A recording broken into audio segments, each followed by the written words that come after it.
With the A3 e-tron, Audi presents its first plug-in hybrid. We now want to check how the car behaves and how far we can get with the electric vehicle. After we've checked the status of the battery, we start our drive through Vienna. The fact that Audi have produced a hybrid rather than a purely electric vehicle is no accident. Audi's priority is to produce vehicles that are sporty, highly efficient, and most of all, great to drive. All of these things have to work in a car that's practical for everyday use. The A3 e-tron hybrid is the logical result. With a drive system that can produce 204 brake horsepower, where a 1.4-litre TFSI petrol engine and a 102 kilowatt electric motor share the workload and distribute the power through a 6-speed S-tronic gearbox, this is not only a quick and sporty machine, but also a very economical one.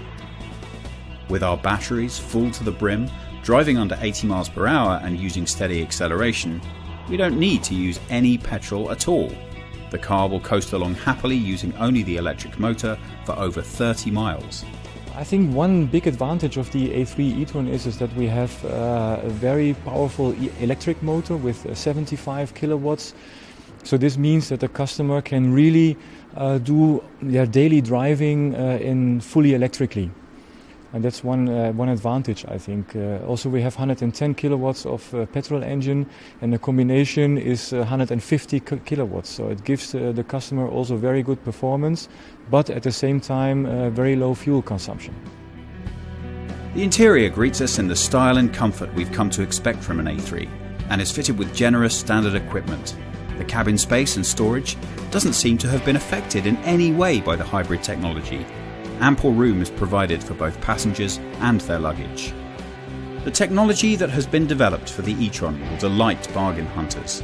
The charge and condition of the battery can be checked remotely via a smartphone app, making managing your battery use easy and allowing you to make the greatest possible savings by getting the most out of the effortless electric mode. The battery has a capacity of 8.8 kilowatt hours.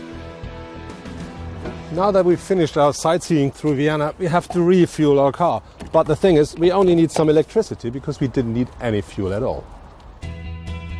For a typical commute of around 18 miles, as you can top up the vehicle's battery in just 2 hours at a charge station or under 4 hours from a regular power socket, you won't need to see much of petrol stations. The official fuel usage figure for the e-tron is 62 miles for 1.5 litres of petrol. When we talk about plug-in hybrid, we have to talk about fuel consumption.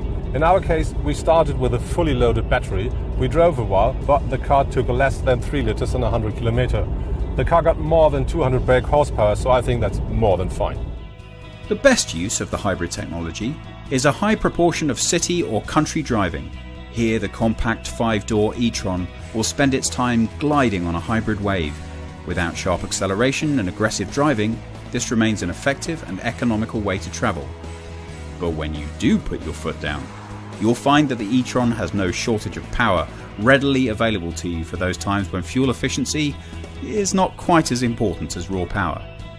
Audi are huge supporters of this type of hybrid technology, so we can expect to see it spreading through Audi's middle and upper class models.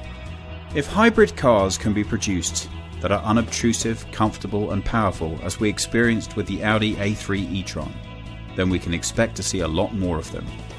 This November, Audi brings the highly practical A3 e-tron to the market at a starting price of €37,900.